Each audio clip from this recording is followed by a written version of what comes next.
നമസ്കാരം, ഞാൻ മൃണാൾ. മാസ്റ്റർ ക്ലാസ്സിൽ ഇന്നലെ നമ്മൾ സംസാരിച്ചതിൻ്റെ ബാക്കി. ഞാൻ ഇന്നലെ പറഞ്ഞു ഇന്ന് ഫുഡ് കോസ്റ്റിനെ കുറിച്ചാണ് സംസാരിക്കുകയാണ്. ഫുഡ് കോസ്റ്റിനെ കുറിച്ച് ഇന്നലെ ഒരു സൂചനയും പറഞ്ഞു. സൂചനയല്ല, നമ്മൾ കണക്ക് പറയുമ്പോൾ പറഞ്ഞു 45-50% ആവും ഫുഡ് കോസ്റ്റ് ഒരു മലയാളി ഭക്ഷണമൊക്കെ വെക്കുന്ന മൾട്ടി ക്യൂസിൻ റെസ്റ്റോറൻറ്റ് കേരളത്തിൽ നിന്ന്. ഗൾഫിലാണെങ്കിൽ കുറച്ച് കുറയും. ഗൾഫിലാണ്, വിദേശത്താണെങ്കിൽ കുറച്ച് കുറയും. കുറച്ചല്ല, കുറേയും കൂടെ കുറയ്ക്കാം. ഒരുപാട് വോളിയുള്ള റെസ്റ്റോറൻറ്റ്, നല്ല സെയിലുള്ള റെസ്റ്റോറൻ്റ് ആണെങ്കിൽ ലക്ഷക്കണക്കിന് 5-10-15 ലക്ഷമുള്ള സെയിലുള്ള റെസ്റ്റോറൻ്റ് ആണെങ്കിൽ കുറച്ച് കുറയും. അതുപോലെ തന്നെ വലിയൊരു റെസ്റ്റോറൻറ്റ് ഗ്രൂപ്പാണെങ്കിൽ കുറച്ച് കുറയും. അങ്ങനെയൊക്കെ ഉണ്ട്.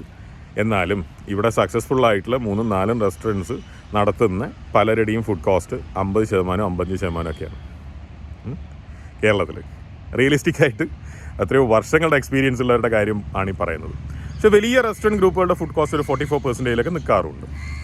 നമ്മൾ ഒരു സാധാരണ റെസ്റ്റോറൻറ്റ്, ഇന്നലെ നമ്മൾ പറഞ്ഞു ഒരു 2 ലക്ഷം രൂപയുടെ ഡെയിലി സെയിലുള്ള റെസ്റ്റോറൻറ്റിലൊക്കെ ഈ പറയുന്ന 45-50% ഫുഡ് കോസ്റ്റിൻ്റെ അവസ്ഥ ഉണ്ടാവുക. അപ്പോൾ അതിൻ്റെ അടിയിൽ ഒരാൾ കമൻറ്റ് ചെയ്ത് 45% എന്ന് പറയുന്നത് വളരെ വലിയ ഹൈ ഫുഡ് കോസ്റ്റാണ്. സത്യമാണ്, ശരിയാണ്. 45% ഫുഡ് കോസ്റ്റ് വെച്ചിട്ട് റെസ്റ്റോറൻറ്റ് ബിസിനസ് നടത്തുക എന്ന് പറയുന്നത് ഭയങ്കര ബുദ്ധിമുട്ടാണ്. അതുകൊണ്ട് കൂടിയാണ് റെസ്റ്റോറൻറ്റ് ബിസിനസ് കേരളത്തിലും മലയാളി റെസ്റ്റോറൻറ്റ് ബിസിനസ് ഭയങ്കര ടഫാവുന്നത്. പക്ഷേ നിങ്ങൾ ചിലർ വിചാരിക്കണം ഇയാളെന്താണ് ഈ പറയുന്നത് ഫുഡ് കോസ്റ്റ്, എന്താണ് ഈ ഫുഡ് കോസ്റ്റ്? നമ്മൾ ആദ്യം ഫുഡ് കോസ്റ്റിനെ കുറിച്ച് പറയണമല്ലോ. ഇല്ലെങ്കിലും പണ്ട് പ്രീ ഡിഗ്രിക്ക് പഠിപ്പിക്കാൻ കെമിസ്ട്രി ടീച്ചർ വന്ന പോലെ ആയിപ്പോൾ. ഞാൻ പ്രീ ഡിഗ്രിക്ക് പഠിക്കുമ്പോൾ വളരെ വിചിത്രമായിട്ടുള്ള ഒരു സെറ്റപ്പായിരുന്നു. പയ്യന്നൂർ കോളേജിൽ 5 ടീച്ചർമാർ 5 ദിവസം ഞങ്ങളെ പഠിപ്പിക്കും. അതെന്തിനാണെന്ന് എനിക്ക് അന്ന് മനസ്സിലായിട്ടില്ല. ഒരു പിടിയും കിട്ടുന്നില്ല. ഒരാൾ പഠിപ്പിച്ചാൽ പോരെ, അല്ലെങ്കിൽ 2 പേര് പഠിപ്പിച്ചാൽ പോരെ. അവരൊക്കെ വലിയ വലിയ ആൾക്കാരാണല്ലോ. നമുക്ക് അന്നേരം ഒന്നും മനസ്സിലായിട്ടൊന്നുമില്ല. വലിയ കോളേജാണെന്ന് മാത്രമേ അറിയുള്ളൂ. അപ്പോൾ അതിൽ ഒരു ടീച്ചർ വന്നിട്ട് പറഞ്ഞത്, സിലബസിന് ഇന്ന കാര്യങ്ങൾ, അതിൻ്റെ ബേസിക്സൊക്കെ പിന്നെ നിങ്ങൾക്ക് അറിയാമല്ലോ, ഞാൻ പറയണ്ടല്ലോ. ഏത് നമുക്കൊന്നും അറിയില്ല. അതിൻ്റെ മുകളിൽ നിന്നാണ് അവർ പറഞ്ഞു പോകുന്നത്. അപ്പം അങ്ങനെ ആക്കാൻ എനിക്ക് താല്പര്യമില്ല. നിങ്ങളിത് കാണുന്നുണ്ടെങ്കിൽ നിങ്ങളുടെ സമയത്തിനൊരു വില വേണമല്ലോ. അതുകൊണ്ട് തന്നെ ഫുഡ് കോസ്റ്റ് എന്താണെന്ന് നമുക്ക് പറയാം, എന്നിട്ട് ബാക്കി പറയാം. ഒരു റെസ്റ്റോറൻറ്റിൽ നമ്മൾ പോകുന്നു, നമ്മൾ എന്തെങ്കിലും വാങ്ങിച്ച് കഴിക്കുന്നു. എന്താ നമ്മൾ വാങ്ങിച്ച് കഴിക്കുന്നത്? ഒരു കാര്യം ചെയ്യാം, നമുക്കൊരു പൊറോട്ടയും ഒരു ചിക്കൻ കറി, ഒരു പാലൊഴിച്ച ചിക്കൻ കറി കഴിക്കുന്നു എന്ന് കൂട്ടാം. പൊറോട്ട എടുക്കാം. പൊറോട്ടയുടെ ഭൂമിശാസ്ത്രം എന്താണ്? മുട്ടയിട്ട് പൊറോട്ട ഉണ്ടാക്കുന്നവരുണ്ട്. പക്ഷേ ഇപ്പോൾ ധാരാളം വെജിറ്റേറിയൻസും കൂടെ പൊറോട്ട നന്നായിട്ട് നോൺ വെജിറ്റേറിയൻ റെസ്റ്റോറൻറ്റിൽ വന്ന് കഴിക്കുന്നത് കൊണ്ട് മുട്ട അങ്ങനെ ഇടാറില്ല, ഒഴിവാക്കാറുണ്ട്. പിന്നെ ഡാൽഡ ഉപയോഗിക്കാറുണ്ട് പൊറോട്ട ഉണ്ടാക്കാൻ. പക്ഷേ നമുക്ക് ഒരു മൈദ, ഓയിൽ, ഉപ്പ്, വെള്ളം ഇങ്ങനെ പിടിക്കാം പൊറോട്ട. മൈദ മേടിക്കണം, ഉപ്പ് വേണം, വെള്ളം വേണം, ഓയിൽ വേണം. വേണ്ടേ പൊറോട്ട ഉണ്ടാക്കാൻ? ഇതിനൊക്കെ എന്ത് വിലയാവും? 1 കിലോ മൈദയിൽ എത്ര പൊറോട്ട കിട്ടുക? ഞാനൊരു ഏകദേശം കണക്ക് പറയാം. 1 കിലോ മൈദ 30 രൂപയ്ക്ക് കിട്ടിയെന്ന് വിചാരിക്കുക. കറക്റ്റ് കണക്കല്ല പറയുന്നത്, ഇന്നത്തെ മാർക്കറ്റ് റേറ്റ് നോക്കിയിട്ട് പറയല്ല. 30 രൂപയ്ക്ക് കിട്ടിയെന്ന് വിചാരിക്കുക. 1 കിലോ മൈദയിൽ നിന്ന് 18 പൊറോട്ട ഉണ്ടാക്കുന്നവരുണ്ട്, 22 പൊറോട്ട ഉണ്ടാക്കുന്നവരുണ്ട്, ഒക്കെ ഉണ്ട്. നമുക്കൊരു 20 പൊറോട്ട 1 കിലോ മൈദയിൽ നിന്ന് കിട്ടുന്നു എന്ന് വിചാരിക്കുക. അപ്പോൾ 30 രൂപയുടെ മൈദയിൽ നിന്ന് നമുക്ക് 20 പൊറോട്ട കിട്ടി. 1.5 രൂപ വേണം മൈദയ്ക്ക്, അല്ലേ? പിന്നെ ഉപ്പ് ഓൾമോസ്റ്റ് ഫ്രീ ആണല്ലോ. വെള്ളവും ഓൾമോസ്റ്റ് നമുക്ക് കേരളത്തിൽ ഫ്രീ ആയിട്ട് പല സ്ഥലത്ത് കിട്ടുന്നതാണ്. പക്ഷെ എന്നാലും കോർപ്പറേഷൻ വാട്ടർ കൊണ്ടും പുറത്തുനിന്ന് ടാങ്കറിൽ വെള്ളം ആയിരക്കണക്കിന് രൂപയ്ക്ക് ഓരോ ടാങ്കറിനും കൊടുത്ത് വെള്ളം അടിച്ച് കച്ചവടം ചെയ്യുന്നവരുണ്ട്.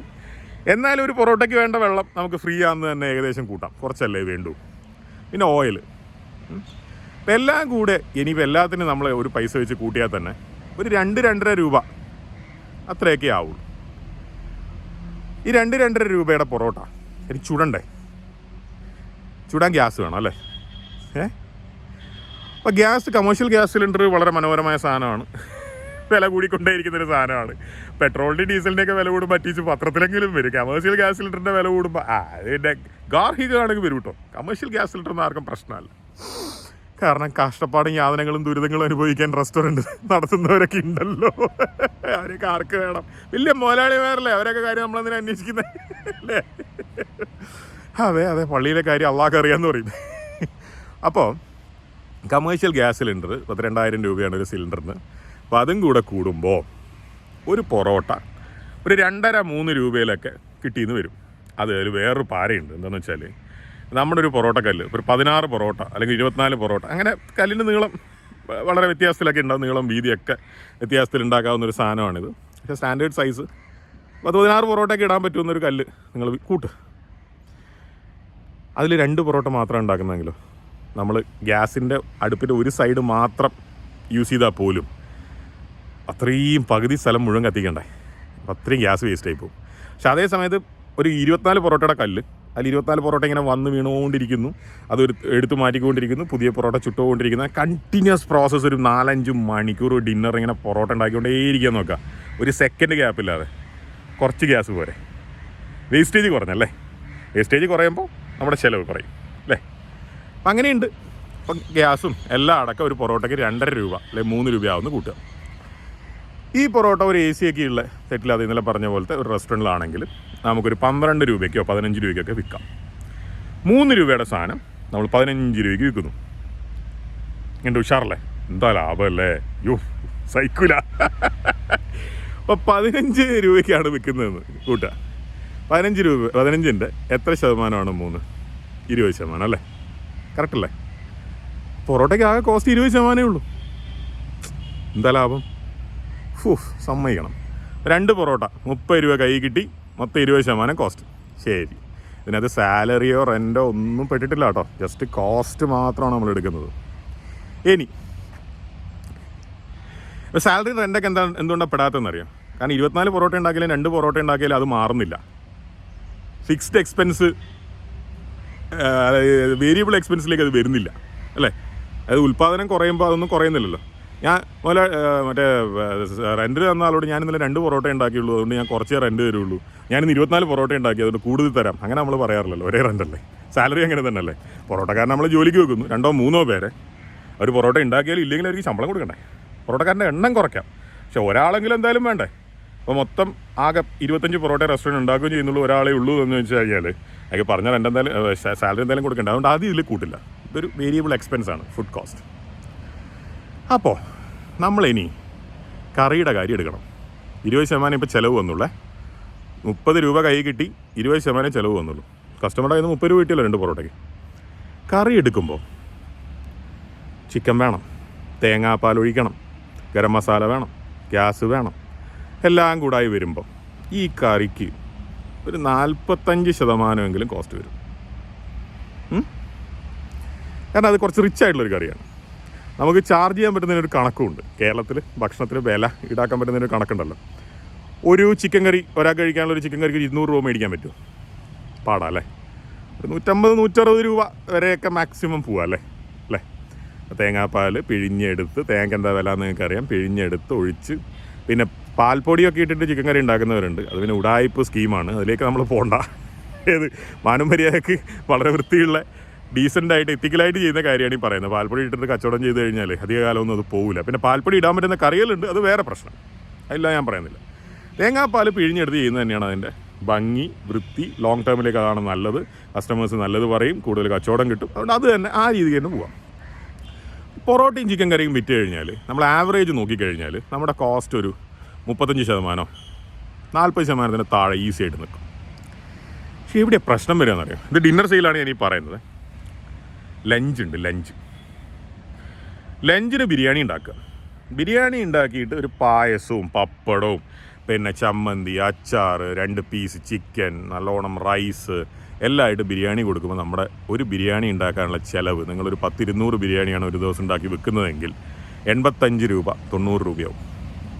പപ്പടമൊക്കെ രണ്ടാമത് ചോദിച്ചാൽ കൊടുക്കണ്ടേ? ചില കസ്റ്റമേഴ്സ് ചോദിക്കും, കൊടുക്കണം. സാലഡ് രണ്ടാമത് കൊടുക്കണം, റൈത്ത ഉണ്ടാവും, അതുണ്ടാവും, ഇതുണ്ടാവും, എല്ലാമായിട്ട് കൊടുക്കണ്ടേ? ഈ ബിരിയാണിക്ക് നമുക്ക് എന്ത് ചാർജ് ചെയ്യാം? 150 രൂപ, 200 രൂപ അല്ലേ? അപ്പോൾ ഗ്യാസും എല്ലാം കൂടെ കൂടുമ്പോൾ ഏകദേശം പകുതിയോളം കോസ്റ്റ് വരും. ബിരിയാണിയുടെ വിലയുടെ പകുതി ചിലവാകും. ബിരിയാണിക്ക് 50% കോസ്റ്റ് വന്നു. ഇനി മീൽസാണ് ഏറ്റവും വലിയ പാര. മീൽസ് കൊടുക്കുന്നില്ലെങ്കിൽ ഒരു പ്രശ്നമില്ല. ഞാൻ ദുബായിലിരുന്ന് ആലോചിക്കാറുണ്ട്, സൽക്കാരയിൽ അല്ലെങ്കിൽ കാലിക്കറ്റ് നോട്ട്ബുക്കിൽ അല്ലെങ്കിൽ നെല്ലറയിൽ അല്ലെങ്കിൽ അങ്ങനെയുള്ള റെസ്റ്റോറൻറ്റുകളിലൊക്കെ പോയിട്ട് മലയാളി മീൽസ് കഴിച്ചാൽ 12 ദിറയാവുള്ളൂ. ഒരുപാട് സാധനങ്ങൾ, 10-15 സാധനങ്ങളുണ്ടാവും അതിൻ്റെ കൂടെ. റൈസിൽ വെറുതെ സൈഡിൽ രസവും മോരൊക്കെ വെച്ചിട്ടുണ്ടാവും, സാമ്പാറുണ്ടാവും, 2 ടൈപ്പ് മീൻ കറി ഉണ്ടാവും, തേങ്ങ അരച്ച കറി, മുളകിട്ട കറി, പിന്നെ ഉപ്പേരികളുണ്ടാവും, കൂട്ടുണ്ടാവും, അച്ചാർ, ചമ്മന്തി, അമ്മായി ചമ്മന്തി, പിന്നെ പപ്പടം, പായസം എല്ലാം ഉണ്ടാവും. നമ്മൾ 12 വരെ കൊടുക്കുള്ളൂ. ഇതേ നമ്മൾ ശരവണ ഭവനിൽ അല്ലെങ്കിൽ വസന്ത ഭവനിൽ പോയിട്ട് ഊണ് കഴിച്ചാൽ, മീൽസ് കഴിച്ചാൽ 17-19 ദിർഹം അത് നമ്മൾ കൊടുക്കുകയും ചെയ്യും, ഒരു പ്രശ്നമില്ല. അവിടെ മീൻകറിയില്ല, 2 മീൻകറിയും ഇല്ല, കറികളുടെ എണ്ണം പൊതുവെ കുറവായിരിക്കും, പക്ഷേ ചപ്പാത്തി കിട്ടും റൈസിന് പകരം. നമ്മൾ റൈസ് കുറച്ച് കഴിച്ച് ആ വയറിൽ ബാക്കിയുള്ള സ്ഥലത്തേക്ക് ചപ്പാത്തി കഴിക്കും. അപ്പോൾ വലിയ കോസ്റ്റ് ഡിഫറൻസ് ഒന്നും വരുന്നില്ല. മലയാളി റെസ്റ്റോറൻറ്റിൽ മലയാളികൾ പൈസ ചിലവാക്കില്ല, തമിഴ് റെസ്റ്റോറൻറ്റിൽ നമ്മൾ ഇഷ്ടംപോലെ പൈസ ചിലവാക്കുകയും ചെയ്യും. ഇങ്ങനൊരു ദുര്യോഗം മീൽസിൻ്റെ കാര്യത്തിൽ നമുക്കുണ്ട്. അപ്പോൾ ഇവിടെ ഒരു കേരളത്തിലെ ഒരു മീൽസിൻ്റെ AC റെസ്റ്റോറൻ്റൊക്കെ ആണെങ്കിൽ മീൽസിൻ്റെ ഒരു പ്രൈസ്, ഫിഷ് കറി മീൽസിൻ്റെ ഒരു പ്രൈസ് എന്ന് പറയുന്നത് ഒരു 100 രൂപയൊക്കെയാണ്. അതിൽ കൂടുതൽ വാങ്ങുന്ന സ്ഥലങ്ങളുണ്ടില്ല എന്ന് പറയുന്നില്ല, പക്ഷേ ഞാൻ ഒരു ആവറേജ് റെസ്റ്റോറൻറ്റിൻ്റെ കാര്യം പറയാം. 100-120 രൂപ. മീൻ, അയക്കൂറ വേണ്ടേ? അയക്കൂറക്ക് എന്താ വില? അയക്കൂറക്ക് ആവറേജ് ഒരു കൊല്ലം 500 രൂപ വിലയാണ്. ഏതൊരു കിലോ അയക്കൂറയുടെ കാര്യമാണ് പറയുന്നത്. 30% വേസ്റ്റ് പോകും. ബാക്കി മീറ്റല്ലേ ഉപയോഗിക്കാൻ പറ്റുള്ളൂ അല്ലേ? അപ്പോൾ അയക്കൂറക്ക് എഫക്റ്റീവ്ലി എത്ര രൂപയായി? 500ൻ്റെ 30% രൂപയ്ക്ക് മേടിക്കുന്ന ഒരു കിലോ അയക്കൂറ, 6 കിലോയുടെ ഒരു അയക്കൂറ മേടിച്ചത് വെച്ചോ. നമ്മൾ 6 കിലോയുടെ അയക്കൂറയാണ് ഏറ്റവും പെർഫെക്റ്റ് അയക്കൂറ എന്ന് പറയാം. 6 കിലോ വെയിറ്റുള്ള, 7 കിലോയുടെ മേലേക്ക് നമ്മൾ മേടിക്കില്ല, 5.5-6 കിലോയുടെ താഴേക്ക് മേടിക്കില്ല. അതിൻ്റെ ഇടയിലാണ് ഏറ്റവും പെർഫെക്റ്റ് ഫ്ലഷുള്ള ഏറ്റവും പെർഫെക്റ്റ് അയക്കൂറ കിട്ടുക എന്നാണ് പറയാം. അപ്പോൾ 6 കിലോയുടെ അയക്കൂറയാണ് മേടിക്കുന്നതെങ്കിൽ 500 രൂപ വെച്ചിട്ട് 3000 രൂപയല്ലേ? പക്ഷേ 6 കിലോ നമുക്ക് ഉപയോഗിക്കാൻ കിട്ടില്ല, 30% വേസ്റ്റ് പോകും. ഏകദേശം 2 കിലോയോളം വേസ്റ്റ് പോയി. ചുരുക്കി പറഞ്ഞു കഴിഞ്ഞാൽ 3000 രൂപ മീനിന് കൊടുത്തു, പക്ഷേ 4 കിലോ മീനേ കിട്ടുള്ളൂ. അപ്പോൾ ഏകദേശം 750 രൂപ അല്ലെങ്കിൽ അതിൻ്റെ കുറച്ച് മുകളിലായി 1 കിലോ അയക്കൂറയ്ക്ക്. 1 കിലോ അയക്കൂറ എത്ര പീസാക്കി മുറിച്ചിട്ട് ഫിഷ് കറിയിലിടാം? എത്ര പീസ്? 30 പീസ്. ചുരുക്കി പറഞ്ഞാൽ ഒരു 10-20 രൂപയോളം, 20 രൂപയുടെ മേലെ നമ്മളിടുന്ന ആ ഒരു മീനിൻ്റെ പീസിന് മാത്രം വേണം, നല്ല മീൻ ഉപയോഗിക്കുന്നതെങ്കിൽ അല്ലേ? അവിടുന്ന് തുടങ്ങുകയാണ് കഥ. തേങ്ങ അരക്കണം മീൻ കറിയിൽ, സാമ്പാർ, തേങ്ങ അരച്ച് വെച്ച സാമ്പാറുണ്ട്, അല്ലാത്ത സാമ്പാറുണ്ട്, എല്ലാം കൂടി അങ്ങ് കൂട്ടി വരുമ്പോൾ 100 രൂപയുടെ മീൽസ് വിളമ്പി 2ാമതും 3ാമതും കസ്റ്റമേഴ്സ് മീൽസ് ചോദിക്കും, ഞാനും ചോദിക്കും, നിങ്ങളും ചോദിക്കും. അതൊക്കെ വിളമ്പി കൊടുത്ത് വരുമ്പോൾ ഒരു 70% കോസ്റ്റ് അങ്ങ് വരും ഈ മീൽസിൻ്റെ മുകളിൽ. ഈസി ആയിട്ട് വരും 100 രൂപയുടെ മീൽസിൽ നന്നായിട്ട് കൊടുക്കുകയാണെങ്കിൽ, വളരെ പെർഫെക്റ്റ് ആയിട്ട് ചെയ്യുകയാണെങ്കിൽ. ഞാൻ പറഞ്ഞു വരുന്നത് പൊറോട്ടയ്ക്ക് കോസ്റ്റ് കുറവായിരിക്കും, മീൽസിന് കോസ്റ്റ് കൂടുതലായിരിക്കും, ബിരിയാണിക്ക് കോസ്റ്റ് കുറവായിരിക്കും, അല്ല ബിരിയാണി കോസ്റ്റ് ആവറേജ് ആയിരിക്കും. ഇങ്ങനെ ഇതിൻ്റെ മൊത്തം ഒരു ആവറേജ് എടുത്ത് വരുമ്പോൾ 50%-ഓളം വരും. ഈ കോസ്റ്റിലെ വില്ലൻ എന്ന് പറയുന്നത് നമ്പർ 1 വില്ലൻ പ്രൈസിങ് ആണ്. നമുക്ക് ഒരു 40% കോസ്റ്റ് വരുന്ന രീതിയിൽ പല സാധനങ്ങൾക്കും പ്രൈസ് ചെയ്യാൻ പറ്റൂല. ബിരിയാണിക്ക് 225 രൂപ ചിക്കൻ ബിരിയാണിക്ക് മേടിക്കാൻ പറ്റൂല, ആൾക്കാർ തരൂല. ഒരു 200 രൂപ തന്നെ ഒരു നല്ല AC റെസ്റ്റോറൻറ്റിൽ ലേശം ബുദ്ധിമുട്ടാണ്. മീൽസിന് 150 രൂപ മേടിക്കുക എന്ന് പറഞ്ഞു കഴിഞ്ഞാൽ അത്രയും അങ്ങനത്തെ റെസ്റ്റോറൻ്റ് ആയിരിക്കണം. എല്ലാവർക്കും പറ്റൂല. എല്ലാവർക്കും എന്ന് പറഞ്ഞാൽ ഭൂരിഭാഗത്തിന് 95% പറ്റൂല. 100-120 ഒക്കെ മേടിക്കാൻ പറ്റുള്ളൂ. അല്ലെങ്കിൽ പിന്നെ ഐറ്റംസ് കൂട്ടണം. ഐറ്റംസ് കൂട്ടുമ്പോൾ പിന്നെയും കോസ്റ്റ് കൂടുമല്ലോ. പിന്നെ കറികളുടെ കാര്യം, ഇപ്പം മീൻ കറി ആയാലും ചെമ്മീൻ കറി ആയാലും എല്ലാത്തിനും അതിൻ്റേതായിട്ടുള്ള കോസ്റ്റ് ഉണ്ട്. നമ്പർ 1 വില്ലൻ പ്രൈസ് കൂട്ടാൻ പറ്റില്ല എന്നുള്ളതാണ് അല്ലേ? പ്രൈസ് ഫിക്സ്ഡ് ആയിട്ട് അവിടെ അങ്ങനെ നിൽക്കുകയാണ്. 50 രൂപയ്ക്ക് മീൽസ് കൊടുക്കുന്ന ധാരാളം റെസ്റ്റോറൻറ്റ്സ് ഉണ്ട് എന്ന് നമ്മൾ ആലോചിക്കണം. അപ്പോൾ അവരുടെ കാര്യം ദയനീയമാണ്. പക്ഷേ അവർ സൈഡിലുള്ള കുറച്ച് ഫിഷ് ഫ്രൈയും അതും ഇതൊക്കെ വിറ്റ് അതിനൊരു പ്രൈസ് എടുത്ത് അതിൻ്റെ ആവറേജ് എടുത്തിട്ട് അങ്ങനെ സർവൈവ് ചെയ്ത് പോവുകയാണ്. നമ്മളിങ്ങനെ നോക്കുമ്പോൾ 2ാമത്തെ വില്ലൻ എന്താ? വേസ്റ്റേജ്. ഒരു ഉദാഹരണത്തിന് നമ്മൾ മീൽസ് ഉണ്ടാക്കി, മീൽസിന് നമ്മുടെ കോസ്റ്റ് 60%-70% എന്ന് വെച്ചു, 70% വെച്ചു. 200 മീൽസ് ഉണ്ടാക്കി, 150 മീൽസേ വിറ്റ് പോയുള്ളൂ. കഷ്ടകാലത്തിന് ഗതികേടിന് അന്ന് 50 മീൽസ് വിറ്റില്ല. എന്ത് ചെയ്യും? കുടുങ്ങിയ. അപ്പോൾ 200, അതായത് 70 രൂപയാണ് നിങ്ങൾക്ക് മീൽസ് ഉണ്ടാക്കാൻ മൊത്തം ചിലവ്, ഒരാളുടെ മീൽസ് ഉണ്ടാക്കാൻ. നിങ്ങളത് 100-110 വിൽക്കുന്നത്. അപ്പോൾ 200 മീൽസ് ഉണ്ടാക്കാൻ 200 × 70 എത്രയാണ്? 14,000 രൂപയായില്ലേ? പക്ഷെ നിങ്ങൾ 150 മീൽസേ വിറ്റുള്ളൂ. നിങ്ങൾക്ക് 100 രൂപ വെച്ചിട്ട് 15,000 രൂപ മീൽസ് വിറ്റ് കിട്ടിയുള്ളൂ. 14,000 രൂപ ചിലവ്, 15,000 രൂപ വലവ്. കോസ്റ്റ് എത്രയാണ്? 90% മേലെയായില്ലേ? വേസ്റ്റേജ് വന്ന് നമ്മുടെ തലയിലിരിക്കും. ഇതൊക്കെ കൂടി പ്രൈസ് നമുക്ക് കൂട്ടാൻ പറ്റില്ല മലയാളി റെസ്റ്റോറൻറ്റിൽ അങ്ങനെ.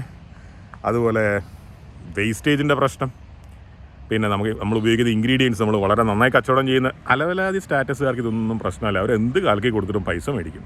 അങ്ങനത്തെ ഒരുപാട് റെസ്റ്റോറൻറ്റ്സിൽ ഒരുപാട് ആളുകൾ പോയിട്ട് ഭക്ഷണം കഴിക്കുന്നുണ്ട്, ഞാനും കഴിക്കാറുണ്ട്. എന്ത് ചെയ്യാൻ, അങ്ങനെയൊക്കെയുള്ള കഥകൾ വേറെയുണ്ട്. ഞാൻ മാനവും മര്യാദയ്ക്ക് കച്ചവടം ചെയ്യുന്ന കാര്യമാണ് പറയുന്നത്. ഇതാണ് ഫുഡ് കോസ്റ്റ്. നമ്മൾ ഭക്ഷണം ഉണ്ടാക്കാൻ വേണ്ടി മേടിക്കുന്ന സാധനങ്ങൾ, അതിനുപയോഗിക്കുന്ന ഗ്യാസ്, അത് അഥവാ പാക്ക് ചെയ്ത് കൊടുക്കുകയാണെങ്കിൽ പാക്കിംഗ് മെറ്റീരിയൽ, ഇത്രയും സാധനങ്ങളുടെ വില.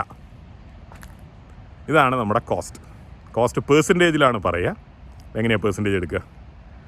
നമുക്ക് 50 രൂപ ചിലവായി 100 രൂപയാണ് കിട്ടിയത്. അപ്പോൾ 50/100, 50 രൂപ ചിലവാക്കി നമ്മൾ സാധനങ്ങൾ മേടിച്ചു, ഗ്യാസ് മേടിച്ചു, പാക്കിംഗ് മെറ്റീരിയൽ മേടിച്ചു. ആ സാധനം നമ്മൾ 100 രൂപയ്ക്ക് വിറ്റു. 50 / 100 × 100%, അപ്പോൾ 50%. ഇതാണ് ഫുഡ് കോസ്റ്റ്. നമുക്കിപ്പോൾ നാളെ അടുത്ത വിഷയത്തിലേക്ക് പോവാം. ഇപ്പം തന്നെ 15 മിനിറ്റായി.